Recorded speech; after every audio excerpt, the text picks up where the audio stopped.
Il était vrai que parfois, les despotes peuvent obtenir grâce à la violence et la force brute contre leur population.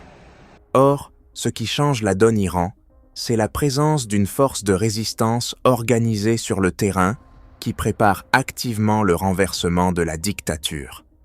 Les unités de résistance constituées de jeunes rebelles et de sympathisants de l'organisation des Moudjahidines du peuple d'Iran donnent de sérieuses raisons au dictateur iranien Ali Khamenei de s'inquiéter pour son régime.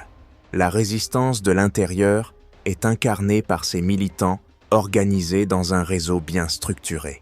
Ils mènent des activités clandestines contre le pouvoir en détruisant les symboles du régime et les centres répressifs des gardiens de la révolution. Leur objectif est de briser le climat de terreur et donner à la révolution démocratique du peuple iranien les moyens de sa réussite.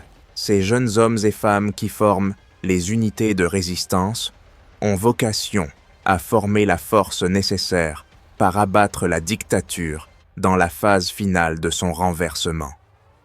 Récemment, les unités de résistance ont mené quelques 1700 opérations sur le terrain, dans 31 provinces iraniennes. Le rassemblement annuel de la résistance iranienne, en juillet 2024, a reçu quelques 20 000 de messages de solidarité des unités de la résistance et les sympathisants à travers le pays. Face au soulèvement, Khamenei a recours à une recrudescence des pendaisons. Tenir tête à la machine de répression n'est pas une mince affaire dans un État tortionnaire. L'engagement sur le terrain comporte de nombreux dangers. Des milliers de membres des unités de résistance ont été arrêtés par les forces répressives et soumis aux pires tortures. Des dizaines ont été portés disparus et plusieurs ont été exécutés. Dans le passé, le ministre iranien du renseignement avait annoncé l'arrestation de 116 équipes affiliées à l'OMPI.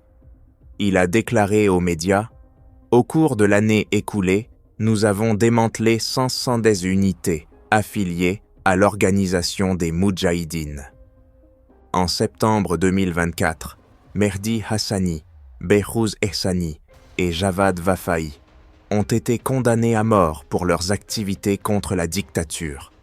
Guerre contre Dieu et corruption sur terre sont les chefs d'accusation avancés par le judiciaire des mollahs contre ces militants. En octobre, le régime a entamé le procès de 7 autres sympathisants des Moudjahidines du peuple, Abolhassan Montazer, Pouya Gobadi, Vahid Bani Amerian, Babak Alipour, Ali Akbar Daneshvarkar, Mohammad Tagavi et son frère, Mojtaba Tagavi. Ils sont accusés de rébellion, baghi, et de résistance contre le régime. Une campagne emmenée par les prisonniers politiques en grève de la faim, les mardis à travers toutes les prisons iraniennes, vise à mettre fin à la peine de mort en Iran, un pays qui détient le record mondial du nombre d'exécutions par habitant. Les gardiens de la révolution ont également cru nécessaire de mettre en garde contre ce qu'ils ont appelé le projet de sédition dans le pays. L'agence de presse Fars, affiliée au Padaran, a diffusé un reportage télévisé à ce sujet. Dans la sédition de décembre 2017, le groupuscule a identifié les occasions et les potentialités de la société et a ordonné formellement le déclenchement des opérations avec le concours des unités de résistance. L'agence de presse Fars, le 5 août 2018. Mohammad Bagher Ghalibaf, un général des Pasdaran, qui est aujourd'hui président du Parlement des Mollahs, a déclaré en juillet 2023 que les Moudjahidines du peuple étaient les principaux organisateurs du soulèvement de 2022.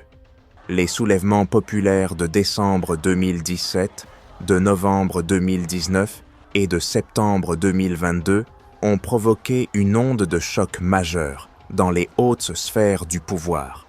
Bien que la gronde des masses désenchantées soit réprimée dans le sang, c'est une certitude que le feu qui couve sous les cendres de la colère populaire s'embrasera à nouveau, plus massif, plus radical et mieux organisé à chaque nouvelle gronde.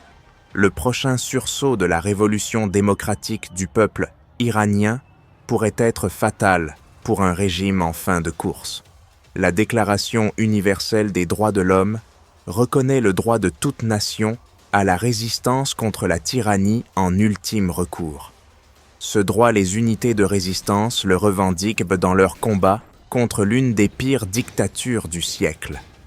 La communauté internationale doit reconnaître ce droit et apporter son soutien à cette lutte courageuse pour terminer avec la tyrannie islamiste. La chute du régime extrémiste en Iran sera le début de la fin de l'extrémisme religieux dans cette région du sensible du Moyen-Orient.